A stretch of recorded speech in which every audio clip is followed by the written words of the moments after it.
If you've ever worked with AI to draft emails, you know that sometimes the output doesn't quite match the way that you would normally write your emails. So today we're going to explore how we can set up something called a custom instruction that makes sure that every time you're drafting an email using Microsoft 365 Copilot, that the output's going to better match the way that you normally write.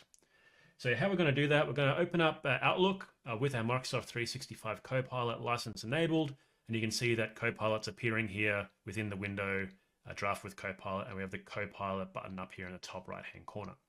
I'm going to click on that drop down, I'm going to hit settings, and then what it's going to allow me to do if I click on this draft instructions section is to basically configure my custom instructions. And you can see that I've got some custom instructions already configured here.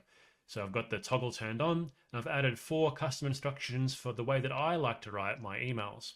So the first instruction I've got here is to use Australian English and local lexicon variations. So it'll make it sound like it's coming from an Australian as opposed to an American or a Kiwi or a European.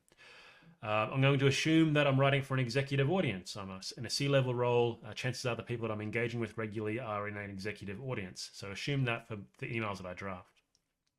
Use bullet points where appropriate to aid in understanding. So if I've got a long list of things that I've included in the AI generated draft, make sure you use bullet points just to help me better frame the information that I'm communicating to people. And then finally, where possible, keep the email short. So 4 instructions I can put in here. If you wanted to add your own instructions, again, you can add as many instructions as you want. Maybe I say use a professional but approachable tone. Again, I probably match it as my natural style in terms of how I write as well. I hit save, and then once I've saved that, I'll close that window. Every draft that we now produce with Copilot will start with those custom instructions. So you don't need to add it to your prompt to make sure you keep these things happening again and again and again when you produce your AI generated content.